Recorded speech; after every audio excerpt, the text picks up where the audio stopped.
The left is always inclined to look on the grim side of things. Always inclined to look on the grim side of things. The cup is always half empty. Until you point out, look, it's half full. It doesn't look so bad.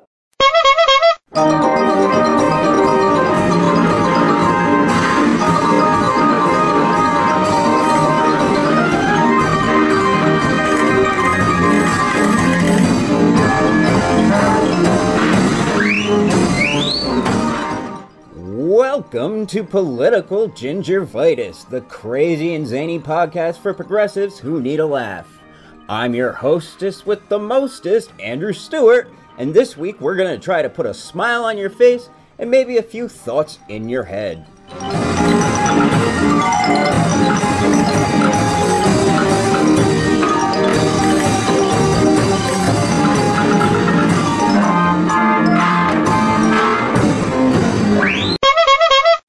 Today we're going to be talking about the welfare state, folks, so I'm going to start off with a reading from an article written by the great historian E.P. Thompson that is, frankly, just a little bit hilarious. This was an article that he wrote back in 1957 after leaving the Communist Party as he came to understand the revelations of Nikita Khrushchev's so-called secret speech. And here he deals with the issue of humanism and socialism and whether socialist humanism is worthwhile. He says, this retreat from humanism takes many forms. In some, a reluctant, apologetic shuffle. In some, a jog trot. In some, a shameless, self-inflated gallop. The pace of it all, the shufflers and the gallopers, seems to me to have accelerated significantly since the events in Hungary. The ground base of this theme is sounded in a passage from a letter to the New Statesman last June, which I select not for its subtlety, but for its self-revelation. The example of Sweden, with its problems of excessive drinking and its high suicide rate, has shown that the introduction of the most advanced forms of welfare do not necessarily make man more content or better behaved. This is not used, of course, as an argument for abolishing all forms of welfare, but it would seem to indicate that welfare and equality on its own are not enough. So let's get to the crux of the matter, which appears to be the suicide rate in Sweden. I don't know how long this colossal fact has been in circulation, but recently I have tripped over it in the most unlikely places. Do we need to examine the credentials of such a shifty, scarcely literate fact as this? Who commits suicide in Sweden? Why? Is the suicide rate an authentic index of anything at all? What particular tensions exist within Swedish social and cultural life? How do we know that the suicide rate has got anything more to do with material well-being than the obvious fact that welfare services diminish the economic pressure upon the unhappy to continue the drudgery of breadwinning?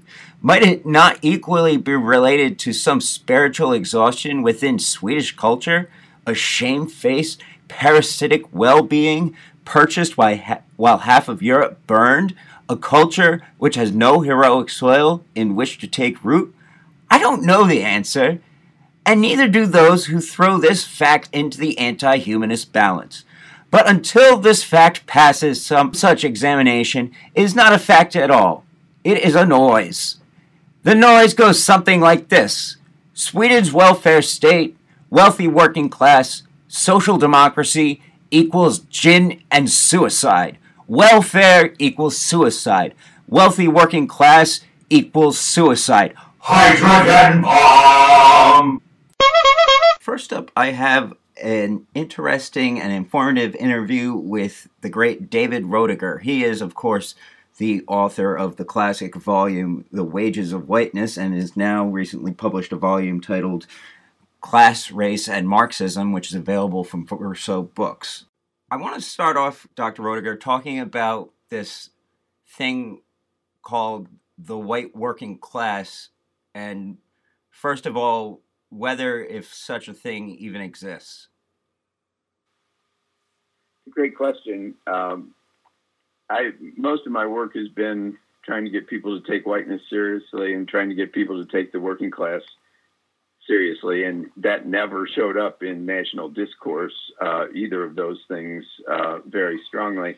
And then after the Trump election, all of a sudden, everywhere, the white working class gets those two terms get conflated, and they seem to explain everything. So I'm a little suspicious of all of the stuff that sort of imagines the backward worker somewhere, often a rural worker, being the key to everything that's reactionary in the society. But I'm also suspicious of kind of too easily pairing white and working class and making them into one kind of run-on phrase. I think a lot of times whiteness is what some working people claim as an identity, as an alternative to being working class. So people need to kind of stop and say, well, what do I mean by, if people are being called white working class, are they likely to inflect the white, or are they likely to inflect the working class? And I think historically and now in the United States, that the temptation is always to accent if people are being listened to as white working class people, are identifying as white working class people. There's an almost irresistible tendency to accent the white. And following along that logic, a blogger named Katie Grimes wrote a blog post on a website called Women in Theology, where she said, basically, there's no such thing as a white working class in the title. And this is a rather extended quote. She says, what makes the quote-unquote white working class different from the Black or Native American or Latinx or Asian American working class? If we believe that economic systems oppress people by sorting them into social classes, then how can an entity such as the white working class even exist? By distinguishing the white working class from their non-white counterparts, what admits that racial identity and power trumps class position, even though one intends the exact opposite? And class reductionism of that kind undermines itself further because it believes that the Democrats lose the working class white vote because they do not know how to talk to them. And there's a lot more to that quote, but what are your thoughts on that? Well, I'm reacting on the fly, and I think I mostly agree with it. I think a really good example of this is in the past election, the way that the Trump strategists went after Macomb County in Michigan. It's kind of a largely white, people would say working class area outside of Detroit. And they did it by appealing not on class grounds, of course, but on anti-immigrant and race grounds. And in doing so, they kind of followed a playbook that the Bill Clinton pollsters had done in the 1990s, and kind of identified Macomb County as the key county to win by, as they put it, listening to the concerns of white voters there. Now, at that time, the Democrats wanted to call that group the white middle class. A lot were auto worker retirees. But I think that there's this sense in which both parties have very little to offer on class grounds as part of their platforms. And so when they begin to kind of cater to the white working class, it involves listening to the white working people at their worst, as they think about in the 80s school busing and crime and welfare and code words for racism, and in the recent election as they think about immigration and imports and it really bespeaks a kind of impoverishment of any ability to talk about class in the United States in politics. Right now we're seeing in the internet venues and in some aspects of the right-wing news discourse, the growth and development of this thing that calls itself the alt-right. And it seems to me that it's a war of position project trying to build hegemonic standing for a reborn and rearticulated form of scientific racism. And, it's got talking memes like white genocide, for example. And Breitbart is one prime example. I was wondering how you process and react to these sorts of things, both from somebody that has seen the long view going back to things like the Goldwater and Reagan campaign, but also because there's very clearly an effort to co-opt the aesthetic and style of 1960s and 1970s alternative press with styles of lettering and the way that the reporting is done. In this stance of being oppositional, I think that's right. It's not a very new thing, it seems to me, in some ways, except its organizational forms are new and its media is new. But the idea that there was this crisis of white middle class masculinity crisis, you go back to the movies of the 80s, and you're already seeing this angry white man, aggrieved white man, left out white man theme. You suggest Goldwater. I think you could take it back to that era and Agnew's Forgotten Majority and all of this, so that it presents itself in every generation as a kind of a new and forbidden thing to say, but actually it's been a part of U.S. political discourse and cultural discourse for probably half a century now, and it just keeps getting recycled. The attacks on the critical study of whiteness are both new and reinvigorated, but it's been almost 30 years that I've been asked to be on TV shows, right-wing TV shows, so that they could badger a proponent of the critical study of whiteness. And every few years, they just keep rediscovering that this terrible thing exists inside of universities.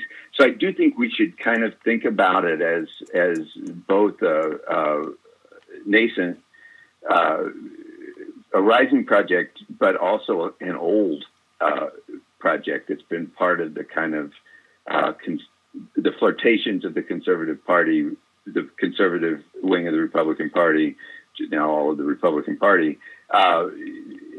Those are long-standing flirtations with a hatred of any criticism of whiteness.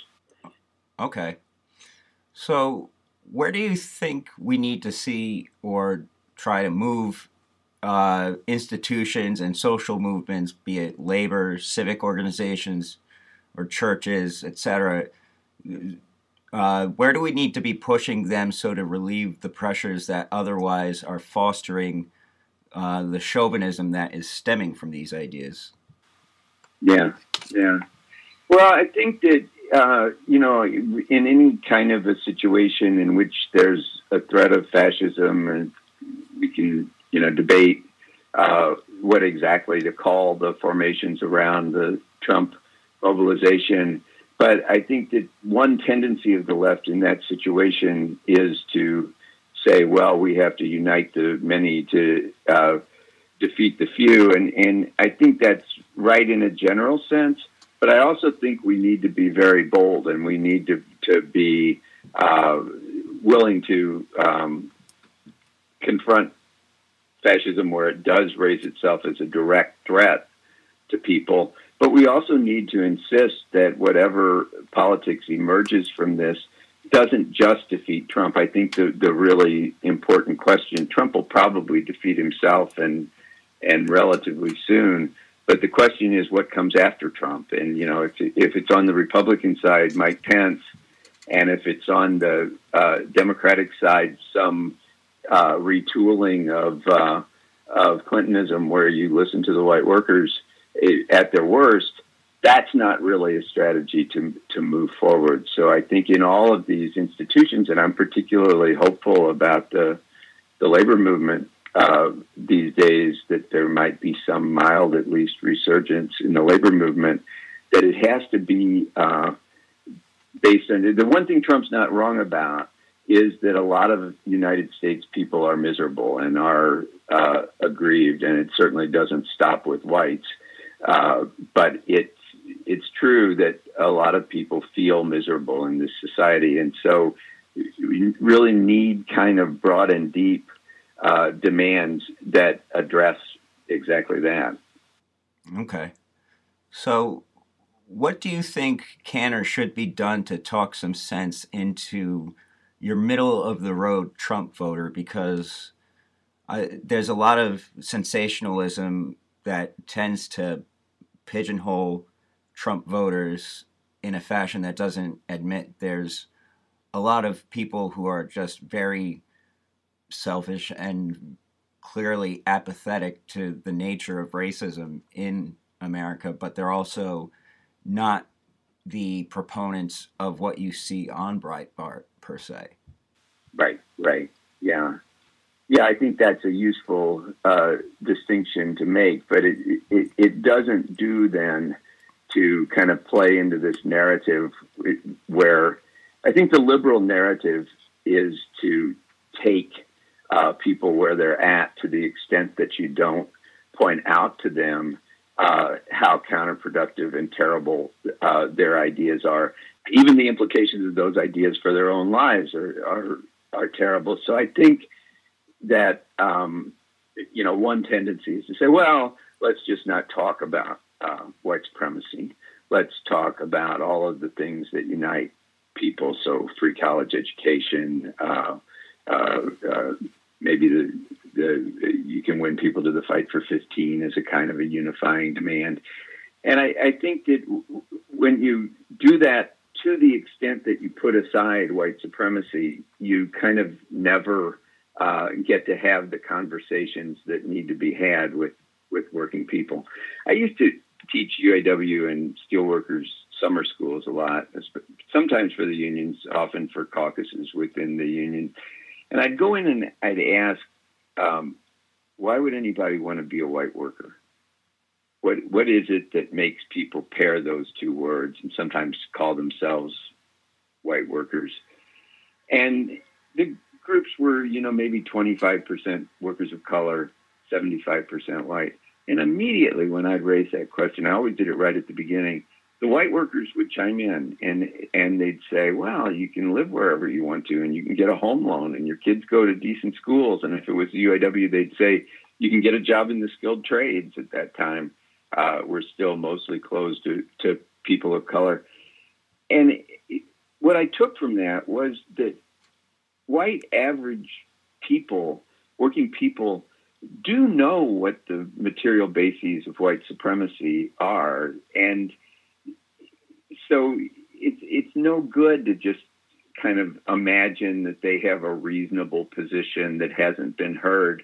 They have a position that they've been kind of moved towards by forces that sometimes now on the alt-right, but sometimes just in the right-wing talk radio sphere, that the bold, courageous thing to say, since you can't actually say anything to capital meaningfully in this country, is to talk this race-based, soft white supremacist line, anti-immigrant line. And I do think that we need to not understand that, but actually to confront it and to say that where has that led you? Where will this lead you? And I think if Trump stays in office for 4 years, we'll have a pretty good sample size that industrial jobs aren't coming back because of his policies. So again, I think that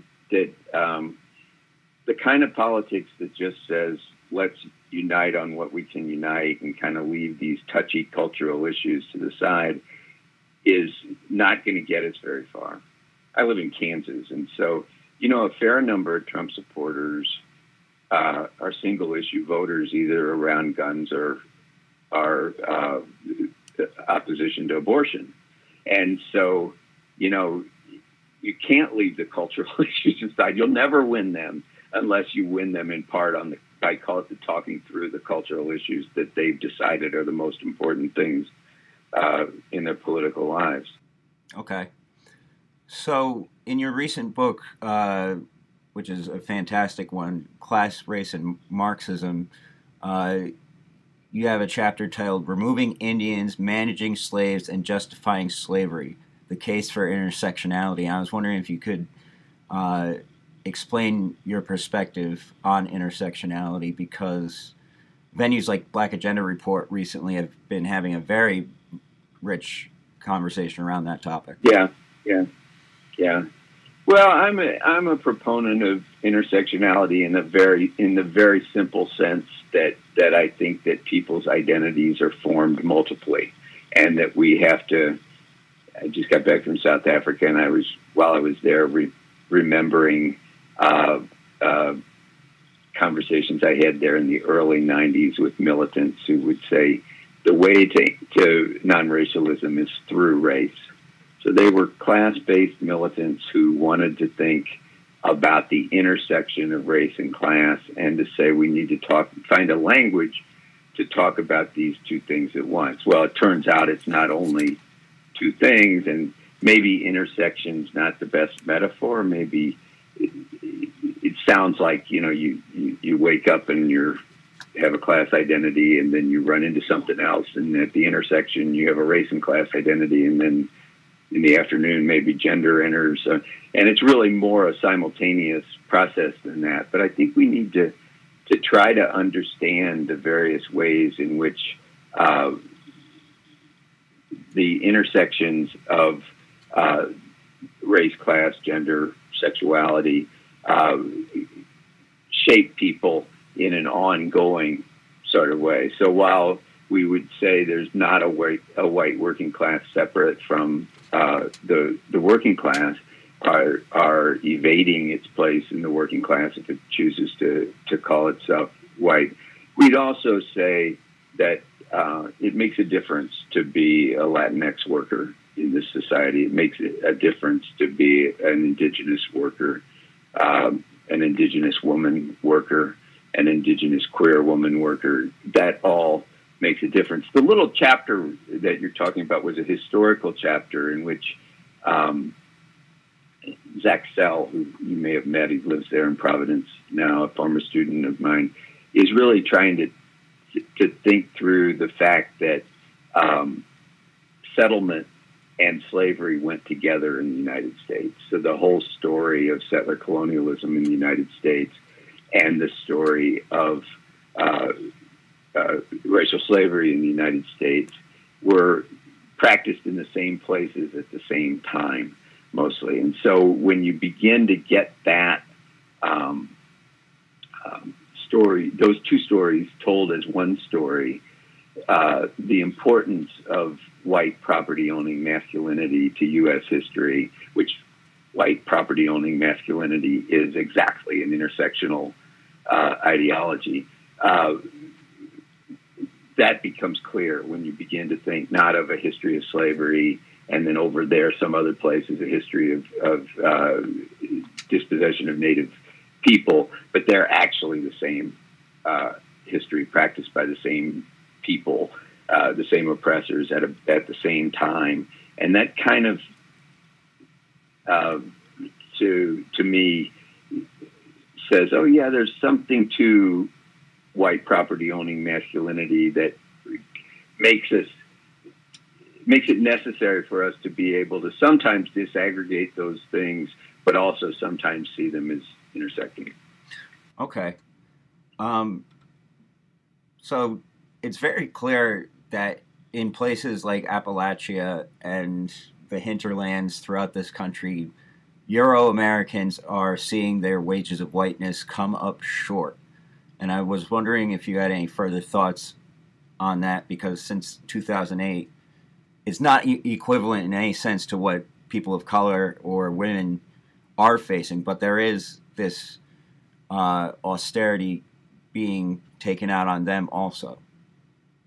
No, by all means. And, as much as the election results didn't show it, the post-election mobilizations, particularly in West Virginia, are showing that there's some kind of realization of that as well. By no means are those militants in West Virginia entirely white, but they are,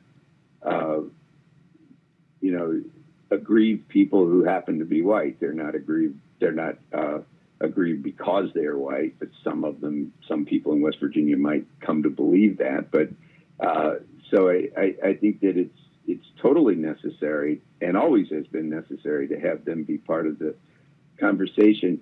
One of the things that I thought was interesting after the election was, in terms of journalism, was almost everybody sent a camera crew to Appalachia after Trump was elected.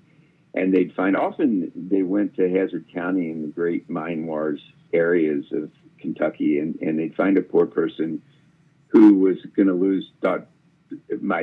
was at risk of losing their Obamacare. The kind of subtext of the story was that these people were stupid.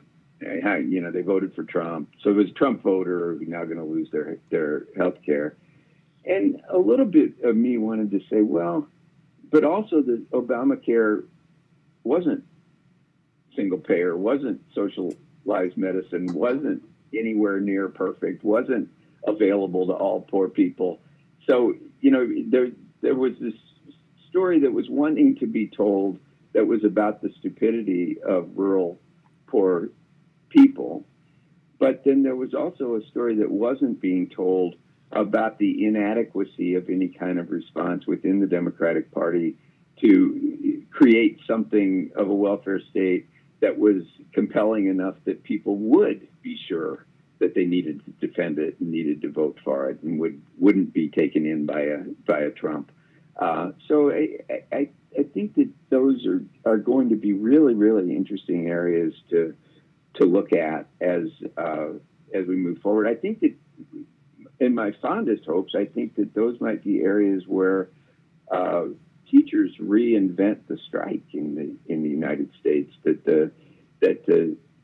If we could imagine not only the happenstance that teachers are leading the biggest strikes, but if we could imagine them as kind of organic intellectuals in small towns who can build a labor movement that talks about strikes and strike support again, that would be a wonderful thing in this society, to recreate the strike kind of from below and in areas where it's probably illegal. And it would be an incredible opening if teachers not only thought of themselves as striking on their own behalf, but came to think of themselves as needing allies and wanting to lead a labor movement. I think that would be great. Next up, we have an interview with John Holmwood, who, with his colleague Gurminder K. Bhambra, has published a new and very interesting paper titled Colonialism, Postcolonialism, and the Liberal Welfare State. This article was published in the newest issue of New Political Economy, and it is an article that addresses the colonial and racial origins of the welfare state, with a particular emphasis on the liberal welfare state of the United States and the United Kingdom. Our conversation is long, and it covers a wide number of topics that are sure to be interesting for you folks, particularly ones who have been enthralled by the developments around candidacies that bring about nostalgia for corporatist welfare state policies, such as was the case with Bernie Sanders. So, John, your new article that you've written with a colleague, Gurminder K. Bhambra, deals with colonialism, postcolonialism, and the liberal welfare state. And it comes out of a set of coordinates related to the 2008 crash, as well as Tomas Piketty's work. I was wondering if you could explain more in detail about that. Yes, well, I guess the situation with regard to Tomas Piketty is the strong recognition of rising inequality in most Western political economies after the 1980s. Obviously, in the USA and in the UK, it's associated with the governments of Ronald Reagan and Margaret Thatcher. But what becomes noticeable is that rise of inequality associated with a retreat from the welfare state. So the question was, well, how does one understand that? The 2008 financial crisis, I think, it was a second impetus for the article, in the sense that one might have expected, if one thought of that trend as a consequence of public policy, and in particular neoliberal public policy, then the 2008 crisis might have brought that public policy to an end. So why is it that what we saw was a renewed politics of austerity and a reassertion of the neoliberal project rather than its end? Right. So you say that we argue that the liberal welfare state exemplifies a general tendency in understandings of the welfare state to separate the, quote, economic from the, quote, social and political, and to assign to the former an impersonal logic of the market. And then you go on to explain how, even in Marxist-oriented accounts,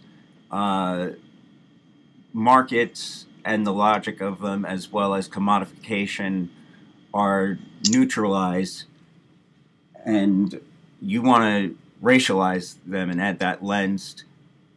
Yes, I think, I guess there's a semi-technical sociological point there, that if one thinks of the three sort of classic variables of sociology, class, gender, and race, the interesting thing about class and gender is that they each seem to have social structural locations. So for gender, it's a relationship between the household and the economy. For class, it's a division within the economy.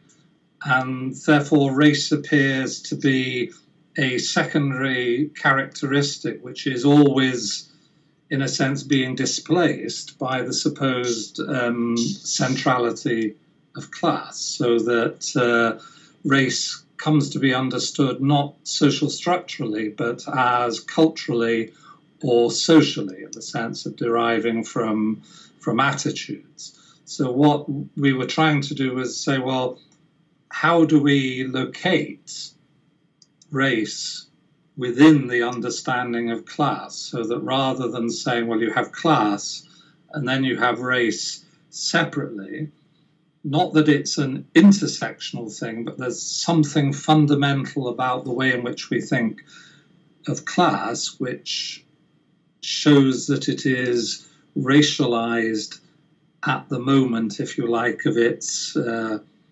sociological development, but also at the moment of its conceptual construction. So that was why we were wanting to say, well, let's go back and think of how the idea of class is formed, what sorts of sociological conditions were they, and how do they relate to the issue of race, to, in a sense, show that race is not secondary to class, but is actually built into the very concept itself. So, without going too far down a rabbit hole of 20th century politics, I'm wondering how relevant things like Mao Zedong's Three Worlds theories and the matters that came out of the Bandung Conference, Pan-Africanism, that whole discourse of Marxism that articulated a notion of the working class as having at least a racial component to it, if not completely in line with your own proposition. I'm wondering how that played into your thinking. Well, I think our approach doesn't come out of it's not that we're unsympathetic to Marxist approaches, but sociologically we're at some distance from them. I think the difficulty with ideas of class and race within Marxism is that they understand that the two can be interrelated, but again, class has priority in the sense that it is, that it has a logic of development that would undermine racial discriminations or racial differences within the organization of labor and so on. And that's tied to the idea of class polarization. So if you argue that class polarization is the central truth about the development of capitalism, which is absolutely core to the Marxist position, then things that differentiate workers which are not class-based are going to disappear as the class relation develops and becomes more dominant.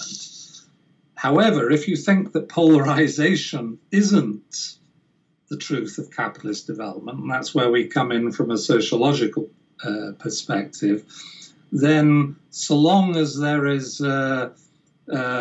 class differentiation, it is straightforwardly possible for racialized differences to be reproduced alongside class processes. So whereas the labor market is argued to operate according to a non-social logic, what we're saying is that that non-social logic only exists if polarization is the developmental truth of capitalism.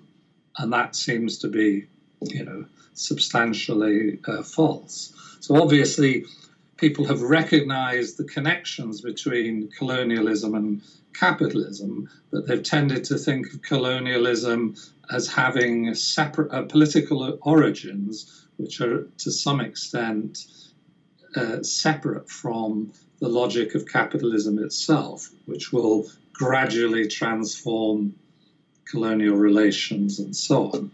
Part of what we're saying is no, the racialized differences which are a product of colonialism are reproduced inside capitalist relations without there being a tendency for a logic of capitalism to undermine them. And that's where, at the heart of the article, we're trying to say, well, look at the very moment when the commodity status of labor is being described, and in that moment you can see its racial construction.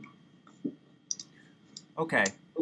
So you talk about the matter related to Esping Anderson's understanding of welfare and bring into that this notion of raced markets. So I was wondering if you could further elaborate. Well, that, related to your sort of last point about Marxism, I'd say, well, that Esping Anderson is in effect the dominant position within sociologies of welfare. It's not that everybody agrees with Esping Anderson, but they, in a sense, share some central assumptions with it. That is, if you think of the development of welfare states as being to some extent the decommodification of labor or the decommodification of social relationships, then to have that argument about decommodification, you have to have an argument about commodities themselves and labor power as a commodity. And that process, so if say decommodification within Esping Anderson's view is, if you like, taking social and political control of markets. So that again has the economic and social separation. So part of what we say is, well, let's go back and look at the conceptual origins of Esping Anderson's position. And he treats labor power as the commodity as, if you like, the founding moment of capitalism on which liberalism constructs itself. He relates that to the work of Karl Polanyi. And we say, well, again, examine Polanyi. Polanyi talks about the commodity form as a fiction. And he talks about, well, labor power as a commodity is the capitalist form, and makes reference to the idea that commodity labor power is not, has its origins in social relations independently of its production for sale on the market. What he misses is that enslavement is a commodity form where the laborer is commodified, and the laborer, and the horrible truth about chattel slavery is the laborer, him or herself, is produced for sale on the market. And so there's a commodified form of labor that is almost unspoken about, put aside as separate from the development of the capitalist form, which is the free labor, the sale of labor power as a commodity. And yet, within the political economies that are developing the idea of free labor as a commodity, the enslaved labor, forced labor, is also present, and present within a commodity form. So the question is, at that moment, there is, if you like, an understanding that some people can be commodified and others have to be recognized independently of their sale as human subjects, independently of their sale of their labor power. And that's really a moral judgment of who is and is not a proper member of the community and how they should be treated. So there's a moment of social or moral recognition that is taking place that is constitutive of the idea of labor power as a commodity and the free laborer.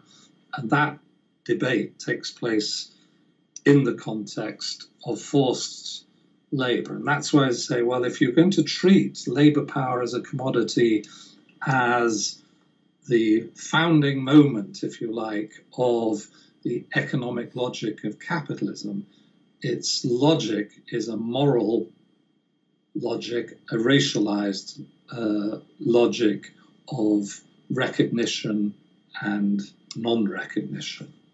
And that's how, if you like, a racialized dynamic is built in at the moment of apparently separating it out and purifying the economic concept.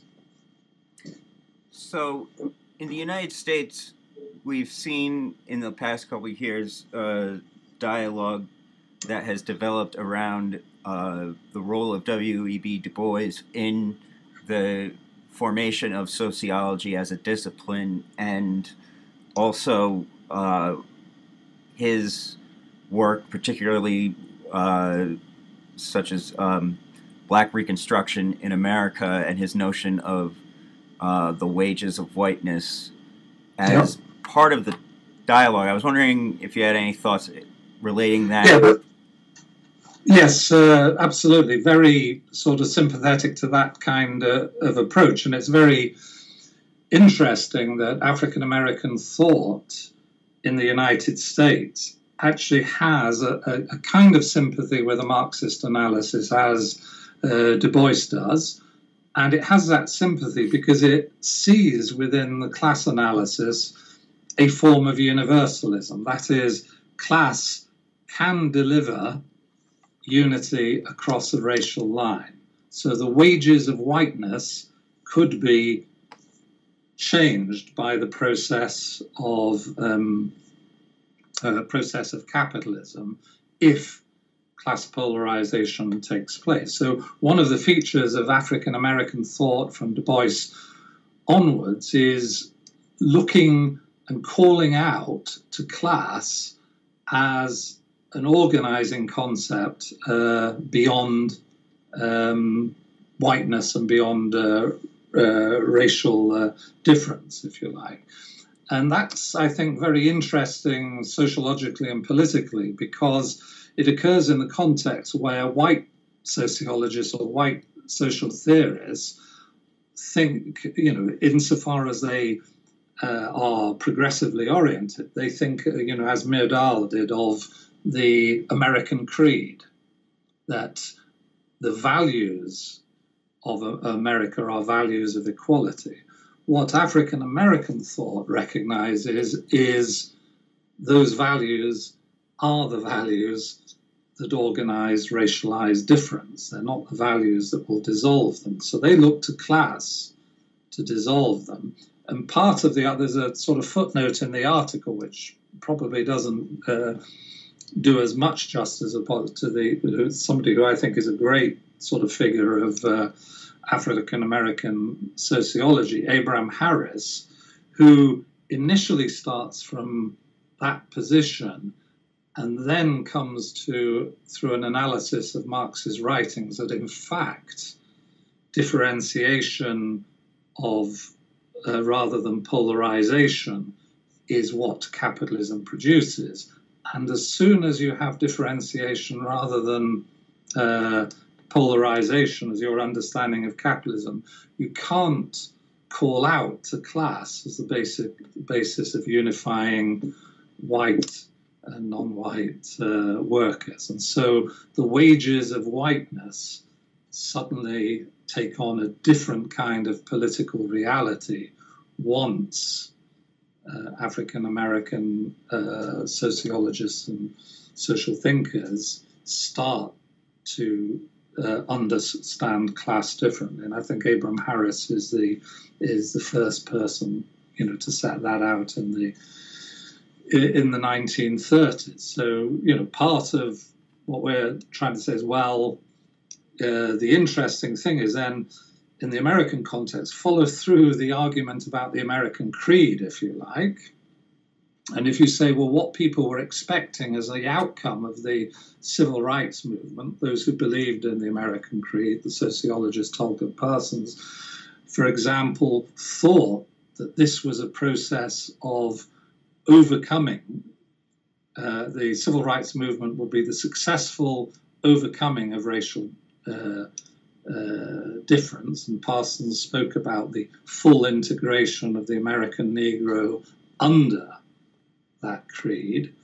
And if one is then looking to track what happens in the United States, and argue there's a parallel development in Britain, is the aftermath of civil rights in America is not the integration of African Americans within the social rights of a developing welfare state.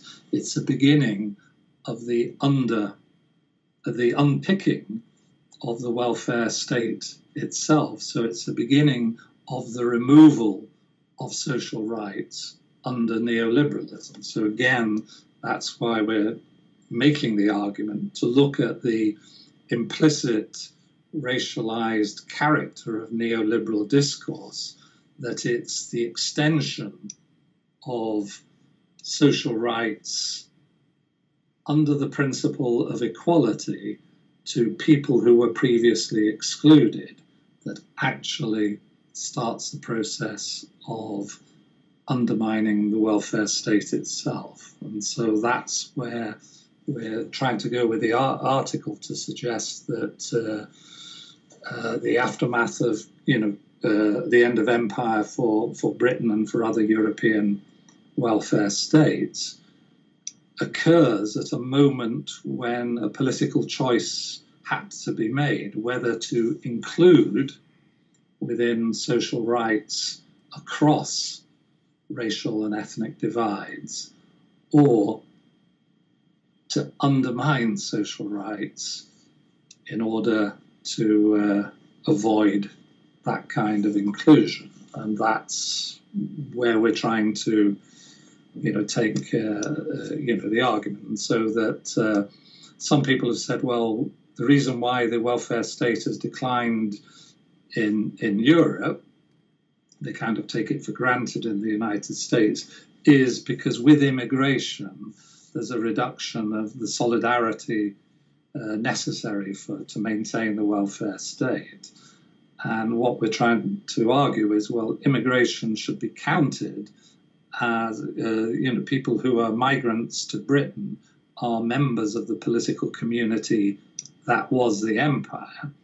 And what happens is that at the moment when they could be given equal rights within the development of the welfare state to which they have entered, that welfare state starts to be removed. So the failure to act for equality across racial difference gives rise to the undermining of the welfare state for everyone. And that's the kind of origin of the argument of the left behind. But what we're trying to argue is that the left behind is a construction within this kind of dynamic. And what it fails to address is those who were left out, and left out on the basis of a racialized politics of welfare. Right. And I'm not sure if this came across your radar or occurred to you folks because of your location in Britain, but the occurrence that has jumped out at me for years has been the 1964 presidential election here in America.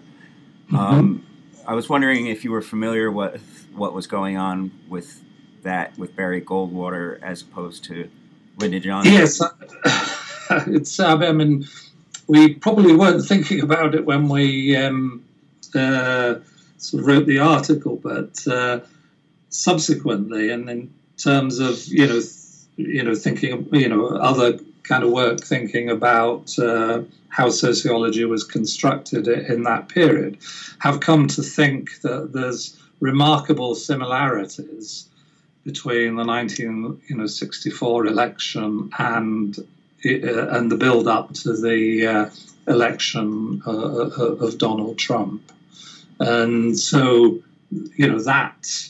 that parallel is interesting, because if what we're arguing is correct about the way in which neoliberalism comes into the political landscape of America and Britain, and that we're at a particular intense moment of that now, then the equivalence between these two periods, I think, is important and very strong. And you see it, I think, even in terms of the relation between Republicans and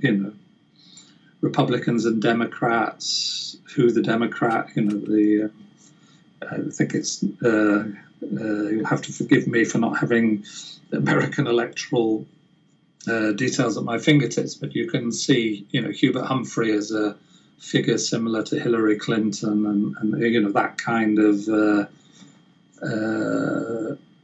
relation between right-wing populism and a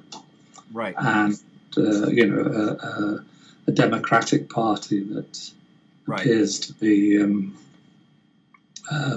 not quite able to handle the shift in the political order in the US. Right.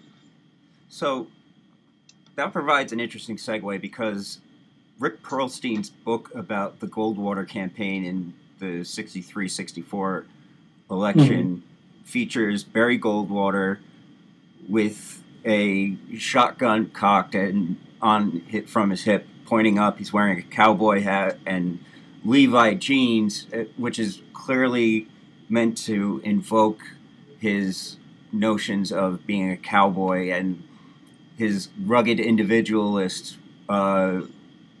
persona. And so you talk about settler liberalism, and I was wondering if we could talk about that, because it goes across both ways, I think, in the argument. Yes, I mean, I've been recently reading Steve Hahn, I don't know if you know it, Steve Hahn's History of America in the 19th Century, A Nation Without Borders. And it's I think it is very striking that there is an idea of settler liberalism that functions within, American political ideologies and political discourse, and and from the outside, from a non-American perspective, looking at American, it's as if in the course of the mid-20th century, the Democrats and the Republicans become reversed. So Southern Democrats switch to the Republican Party and turn the Republican Party into what the Democratic Party was in the 1840s to 1860s. The Democrats become like the Republican Party as it's formed in the middle of the 19th century, a party of northeastern elites and corporate interests and liberal values. And so that kind of organization, I think you see played out, and I think the Goldwater campaign and then particularly Ronald Reagan after it are crucial in setting that. So I think it's not only Goldwater as the image of the cowboy, but Reagan himself does it, very well. So that aspect. I mean, of course, from a British perspective, we have, it's difficult to think of a Britain as a settler society. So it's very difficult for us to talk, use that language within our own political context. Yet it's very noticeable that that in Esping Anderson's terms, all the countries that line up as liberal welfare regimes are former settler colonies of Britain. Britain is not a settler state, but it's a state that settled or facilitated settlement. So it's tied in to those kinds of networks. And of course, so in that way, I think settler liberalism has an internal racialized order, one that Britain externalizes because the division is part of empire rather than within the nation state, if you like.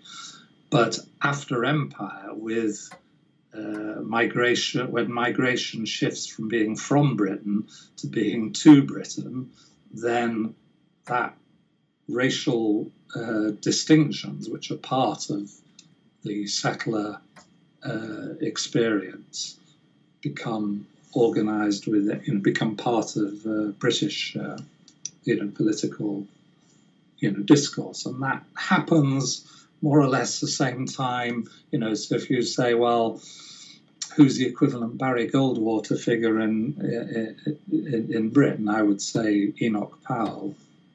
Right. I mean, obviously the discourse is different, but in a sense has a similar function in terms of shaking up the political system or reflecting the shake-up of the political system related to the changing, seeming changing fortune of previously marginalized groups. And Goldwater is himself not successful.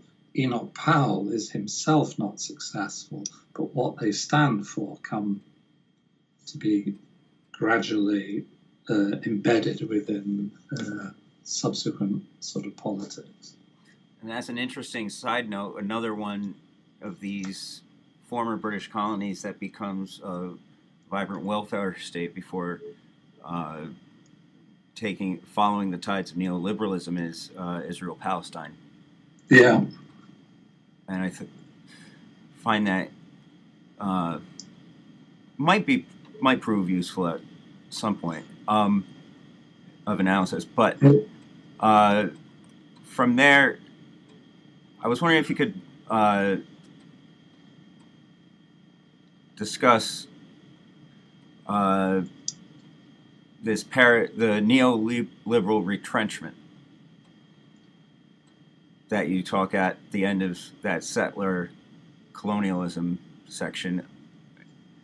Or I apologize, that's just kind of off the track. Are there any points with regard to this issue of settler liberalism you wanted to talk about further? Well, I think that, what settler liberalism does is create liberalism as a racialized order. The problem is that liberalism operates according to abstract principles, which it's seemingly at odds with, thinking of them in terms of the particularities that race represents or the particularities that, gender represents. I think we now recognize how settler liberalism was a patriarchal sort of order, so that's pretty well represented within the literature, and that's partly because of the entry of women into the academy carrying a different kind of understanding. So the social structures that maintained gender difference and patriarchal organization have broken down. But I think one of the sort of really interesting things about that breakdown, it's recently read an article published in the British Journal of Sociology. So if you say part of what the current debates in Britain and America are post-Trump and post-Brexit and the so-called left-behind white working class, people have started to think of that in terms of, about a loss of relative advantage of, white workers. And that's to do with immigration and multiculturalism and so on. But if you look at the difference, if you look at how, the relative position of white male workers, they have not lost out to immigrants or to African Americans or to Hispanics in America. Who they've lost out to are white women. And so gender plays into the idea of being left behind, in the sense it's to do with new forms of equality in the labour market between men and women. Women have improved their position as a consequence. Men's position has declined relatively. But what is being scapegoated is immigrants and non-white workers who haven't altered their relative position in relation to white working class. So I think the ways in which race, class, and gender play out are incredibly interesting and incredibly potent in the current situation. So what we're trying to look at is what are the discursive obstacles to an argument for equality that crosses different lines. Well, the discursive obstacles to equality across a gender divide, I think they are much weaker than the discursive obstacles to equality across race and ethnic difference. And that is because, of the, failure to address the racialized character of settler liberalism, and including the liberalism of not directly settler societies like Britain. But I think in the Britain we're reliving at the moment the same situation as we had in the 1960s, a relationship to the decline of empire, the shift away from the Commonwealth, turning our attention towards the European Union, perception of a problem of immigration and non-white British people, and failure to resolve those issues within the European Union. And now we're leaving to repeat exactly the position that we were in the 1960s. Gotcha. So it's very clear, looking at something like Make America Great Again, that there's a dual nature to this, it would seem, at least from the external level, because on the one hand, it has connotations for many in terms of segregation policies and the return of things like patriarchy and limitation of immigration, access to facilities, and the welfare state for different demographic groups. Simultaneously, though, one is inclined to wonder if there are some who are naive enough to not bring in memories of that aspect, and that the nostalgia for the welfare state comes out in the same way that we saw with someone like Bernie Sanders. Yeah. Well, I think the problem, you know, and this it might get into slight sort of trouble here, but I mean, I always think of the American welfare state as a bit closer to the Soviet Union than people think of as comfortable. So that, generally speaking, welfare in America was delivered through employment. That is, through the nature of the large corporation that you were involved in. So Ford's commitment to high wages and also welfare benefits, which were part of the employment contract. And in a way, the Soviet Union organized welfare through general employment. People were employed and therefore they got access to things as a consequence of their employed status.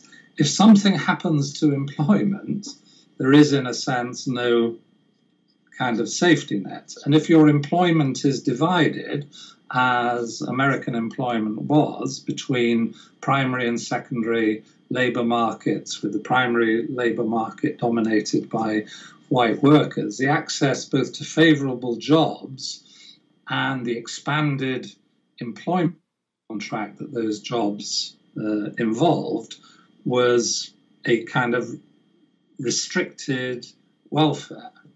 If those companies collapse or change their mode of operation, then you have a real difficulty about how that can be, you know, picked up through, in the American system, through federal, benefits. So if one goes back and looks at the discussions of the American welfare state in the 1960s, that is precisely what is being criticized. But so Gunnar Myrdal, who wrote the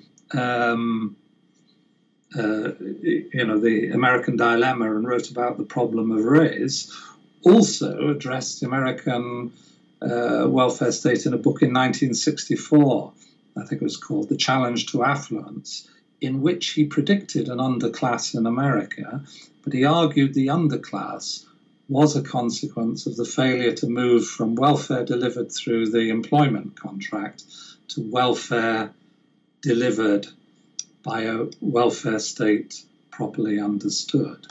And so in that way, Myrdal was bringing the social understanding of social democratic welfare to America and saying that race and racialized labor markets were bound up in the creation of people who were outside employment and also outside access to welfare.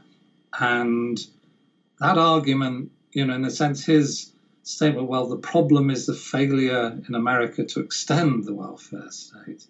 That was the argument that was taken up by neoliberal thinkers and conservatives like Charles Murray, saying, oh, the problem of the underclass is a consequence of the welfare state, whereas Myrdal was arguing, no, it's a problem of the failure to extend the welfare state. And so that, I think, is, you know, quite an important moment and it's connected to, and you can see in that context why it would create a nostalgia for, not just for a past America when America was great, but when America had corporations that delivered a labor contract that provided welfare, health benefits, and so on. But that was always restricted to a specific segment of the workforce, essentially a white workforce. And I say, well, an analogous situation happened in Britain, not in all. So if you say, well, the Swedish social democratic welfare state did make that move to generalising the welfare state, Britain was in the same situation of needing to make the same move, and a racialised discourse of deserving and undeserving undermine that, became part of the neoliberal argument against the welfare state. And I would say that neoliberal argument can only get going because it could play on the fears of white workers of the inclusion of non-white workers. And the solution to it is a language of equality that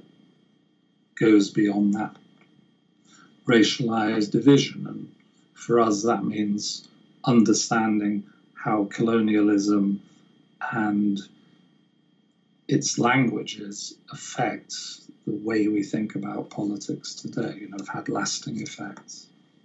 Right. And this gets to a kind of existential thing. Do you think such is possible within the confines of a capitalist system? Well, I think capitalist systems are malleable, so there is nothing, so there is no constraint intrinsic to capitalism. If I said, well, the system I'm describing is one that would be more egalitarian, it would address inequalities of distribution. Mm-hmm. And so to address inequalities of distribution and to say, well, I have to wish, if you like, to raise the floor for everybody.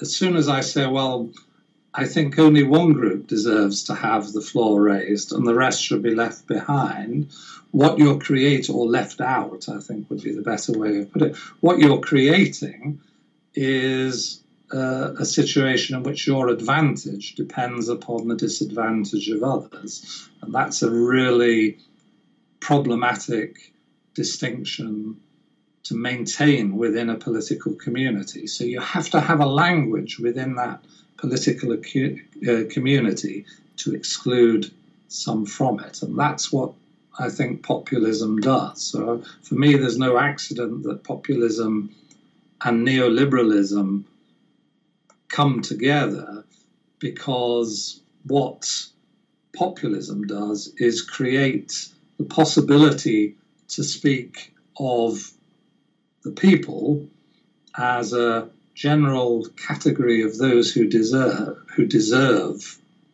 to be part of the whilst excluding some people from the political community as not rightful members. And within the British case, immigrants are not seen to have an equal claim within the political community, despite the fact that our argument is that when you understand the British political community properly, it was previously more extensive than the national society, and the national society was constructed around a political community in which some were treated differently.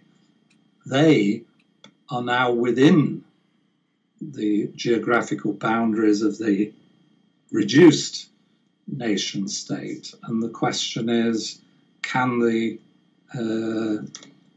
political community accept and recognize them as equal members? That's what we've been struggling with since the 1960s. Right. One factor, and this goes into a more economic sense, the problem seems to me to be consumerism and the issue of growth, owing to the fact that we depend upon consumerism to maintain economic growth, and to maintain consumerism and produce products that will fit that, you need, excepting for certain commodities, some form of extractive operation in natural resources that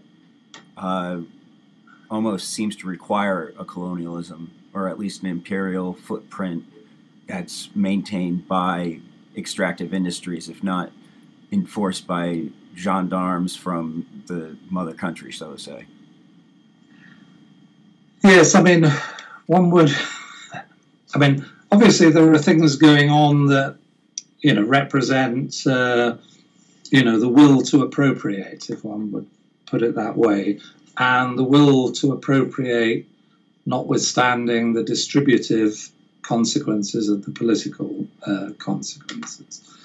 I don't really have any fear of stagnation, that if that's what one means by low economic growth. And so it's kind of interesting, we used to think of, or Japan used to be represented as, the economic miracle. Everybody went to look at Japan in that context. Japan is no longer an economic miracle because it has low and seemingly intractably low rates of economic growth. But it is in some respects a more successful society than either the USA and the UK in terms of aspects of social order, social organization. I don't wish to, eulogize Japan too much, but just to say, well, there are examples where a lack of economic growth isn't necessarily the problem. The problem is that we need economic growth because of our commitment to inequality. Okay. That it's very difficult to have inequality without economic growth, or the consequence of having inequality without economic growth is a particular form of polarization, not Marxist class polarization, or not of that form, but a social polarization that involves offshore elites and their absence from means of taxation and so on. So I think that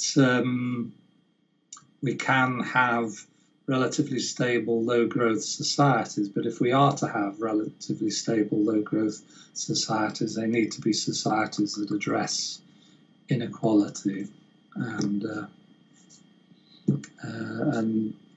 I think that is what. And if I say, well, the lessons from 1945 to 1980 was that it was possible to have reducing inequality. The obstacle to reducing inequality became the issue of race and the unwillingness to include. I think if we had an inclusive policies around issues of race, if we had egalitarian approaches to policies which transcended racial difference, we would be able to sort out these problems. There's a long-term interest in doing that, and there's a short-term interest and a narrow elite interest, in appropriation, in not having that solution. But I think it's a solution that, that we need. All right.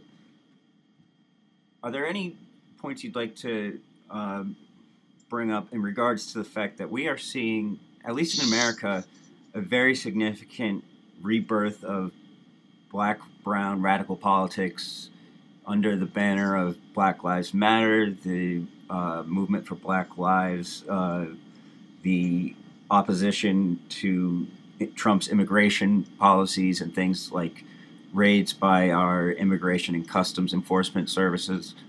And I was wondering if that was coming into your thought process while you were writing it.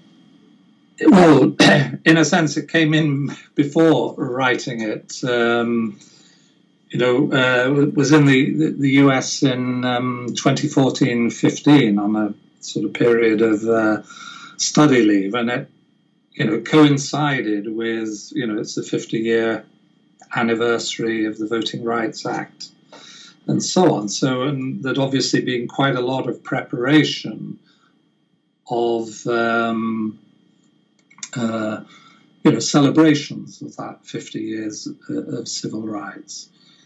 And yet, those celebrations, those events, so there were a lot of, plays from the African American canon, music events, exhibitions organized, at least where I was, which was around Philadelphia and New York. And Ferguson disrupted that, the extinguishing of the Voting Rights Act just before it did. So what happened when I, went to America was to become part of what was a very intense debate. These events, which were intended as celebratory, were now events of real analysis, inspired by Black Lives Matter and going back and looking at the Black Panther movement and so on. And so this was, I thought, well, this is an incredible moment to be in the US, to be in a moment of, recognizing something that was happening and understanding issues of race differently. But, it was based within Princeton. A lot of these events took place. There wasn't a single, or hardly a single, white American colleague who turned up to these events that were organized to reflect upon these moments. So one saw both that there was an incredible movement around, emanating from Black Lives Matter, but I think of that as a sort of deeply rooted movement, and so the other kind of roots of the movement were also there, and presenting things of long-term sort of activism across the the decades, and you suddenly saw a racial politics, but a new voice, and then the question: how is that voice going to be presented? How is it going to be heard within the wider American political community? And at that point, there was a resistance to hearing it. For me, as a non-American academic, my response was, well, I see that in America, and my white colleagues don't appear to be seeing it. Back in Britain, I must be missing something. What can I learn from, as an outsider, being able to see in America that I'm part of something that is equivalent in Britain, and that must be seen and needs to be heard. So really the sort of article comes out of that experience of being in America and wanting to say, well, why is what's happening in America also the story of what's happening in Britain? Why have I not been part of telling that story previously, and how can one be part of it? How can one identify the conceptual framings of the discipline that have obscured a proper focus on the inequalities and injustices that, once you see them, can't be unseen? Right. I can kind of conceptually understand this because we get syndicated British television and news broadcasts in the United States on our cable broadcasts, and Channel 4 is obviously further along to the left, but BBC even is considered an extreme left broadcast in the context of American politics, considering how far to the right we are. Yeah. And I definitely understand the obverse of that, I think. Well, that was, I remember talking to American, this was, during the discussion of health reforms in America. I was just at a conference and watching TV, and I saw this, what I thought a terrible, right-wing program, and how it was describing the National Health Service and so on, which was, seemed to me as a sort of British advocate of the National Health Service completely wrong. And I told American colleagues, and they said, "Oh, you must have been listening, watching, or you must have been watching Fox." And I said, "No, it wasn't Fox. It was some other program, some other right-wing program. I can't. I think it was called MSNBC." And yeah, that was their response. Oh my word! So I mean, yes, there are, but there's such a militant organisation and and lobby group against healthcare in against a form of healthcare which would make it cheap and available to everybody. So.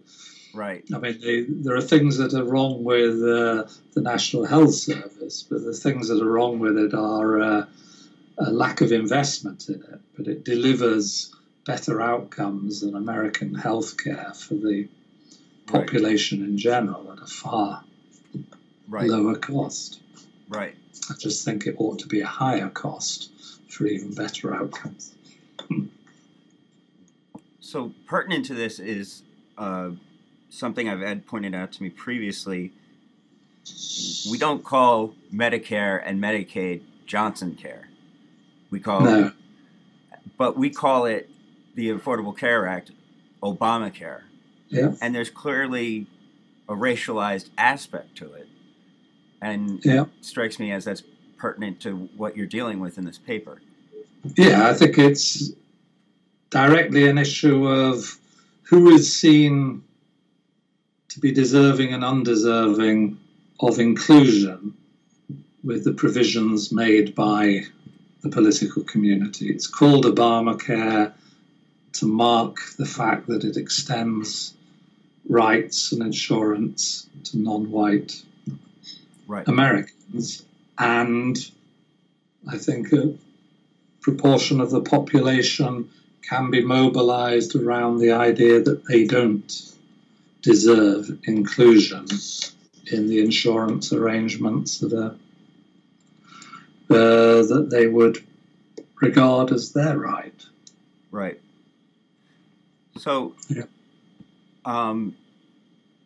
what Obama, as a neoliberal, was very much mainstream Chicago School of Economics type of thinking, but he was subjected to the most outrageous kind of racism and pilloried with some of the most outlandish and ridiculous, but also frightening types of racism, xenophobia, and bigotry. I was wondering if you had any thoughts about that aspect of his presidency and your time in America.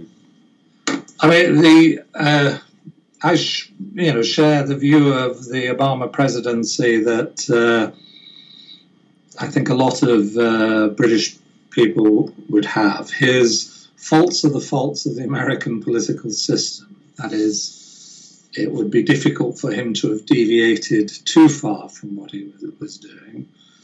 But in the figure of the presidency, you had in Obama someone who represented everything the textbook says the president should represent.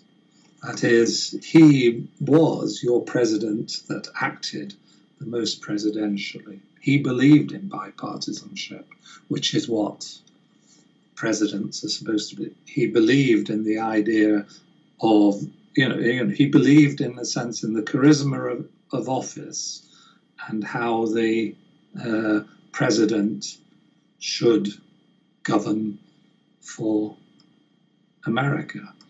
I think the very, if people talk now, I think of how Trump undermines the institutions of, potentially threatens the institutions of American political order, separation of the executive from the judiciary, and so on.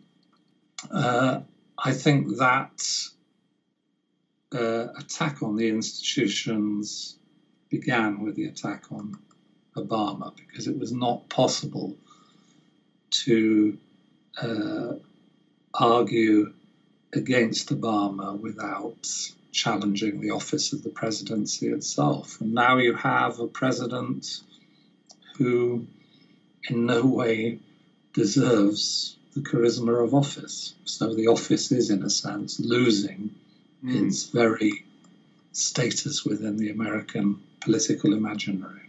And that's, I think, a really, striking and thing about the power of racism.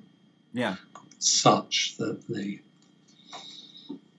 office that defines the country is impugned. Right. There's one way I wanted to push back on that, and it's pertinent to this article. Since the destruction of welfare under the Clintons, Social Security has become a mainstay of welfare provision, in the sense that people use Social Security as a substitute in many ways. And Obama was shown to have been willing to put Social Security up on the chopping block as part of his grand bargain with Paul Ryan.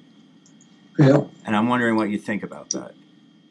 Yes, I think. Well, I agree that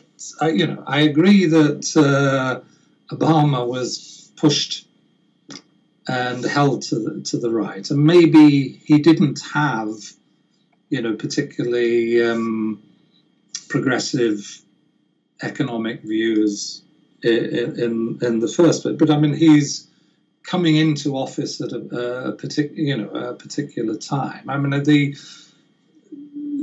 sea change. There wasn't a sea change for something different within the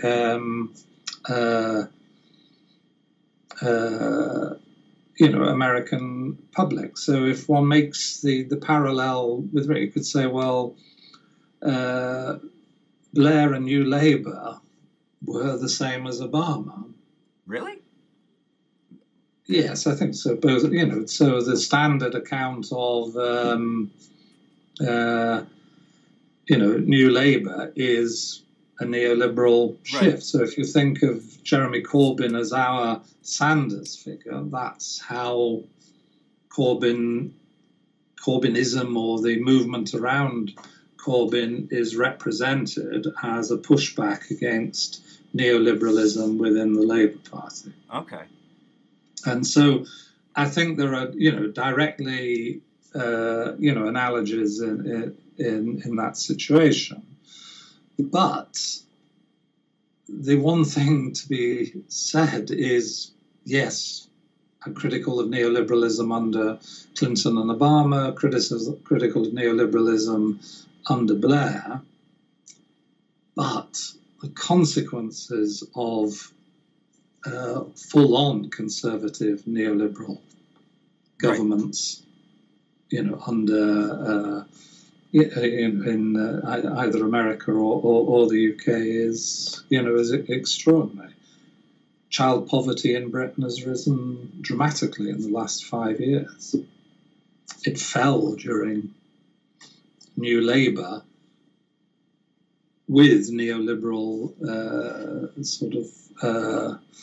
policies. So I think, I'm a pragmatist in, kind of the strong and the weak sense. Strong sense of being enamored of American pragmatist philosophy, but in the weaker sense of saying, well, you've got to work with politics as it is, and also try to push things towards the direction that you wish them to go in.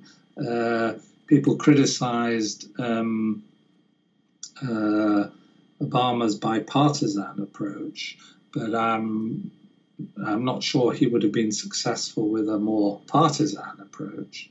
And he was very quickly in a position where, to do anything, he had to be bipartisan because of the Republican capture of, the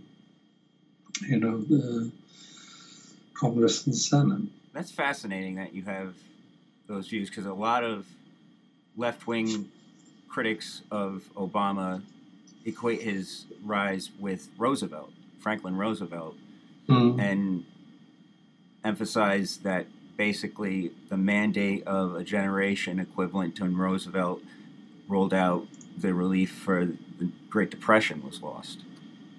So, yeah, I think direct analogies to the to the past are difficult, and it's like in Britain, our equivalent of Roosevelt is the 1945 Labour Party. Right. But it's a powerful emotional moment to lay hold of, but I don't think it bears the kind of so Roosevelt was captured by the compromises with Southern Democrats. That's not part of the left's story, really, of Roosevelt. The British Labour Party in 1945 didn't develop a progressive agenda for the empire that we still had. It didn't have inclusive policies towards the extension of rights within. And so, again, I think it's part of a left nostalgia for the past that leaves out the very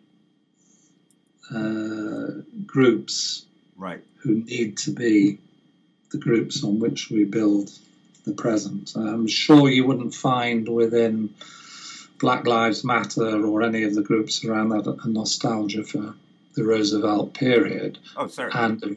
And a view that Obama somehow didn't represent something that was also positive in relation to issues of the possibility of at least recognizing racial injustice in America. That's fascinating, and this has been a great conversation. And I appreciate that thought. Okay. I was wondering, do you have any further comments to end up in conclusion or on this article or any of the matters we talked about? I don't know. I mean, I guess that when one writes an article, when you write an article, you send it out into the world naked, hoping that some people will find that it's of use, that there are things that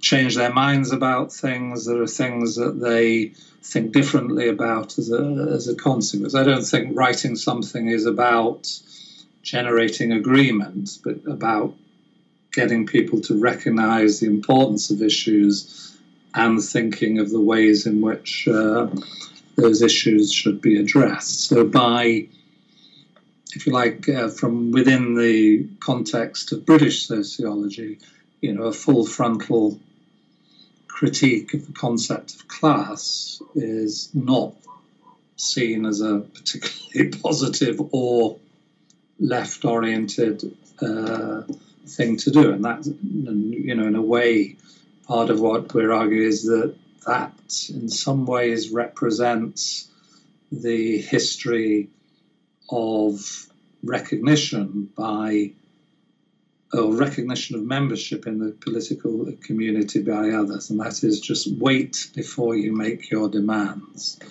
Allow class to do its work, and then we'll address the issue of race. And the only thought that we wish to put out there, I guess, is think about race first, and then you might be able to understand class differently. And if you understand class differently through the lens of race, you might actually be able to build solidarities across difference. Because at the moment, all the solidarities across, all people's claims for solidarity across difference, or the idea that class could be the basis of the solidarity across difference, ask the most disadvantaged groups to wait before they step into full membership, full participation within the community. Thanks for tuning in, folks, and we're going to hope to hear from you next time.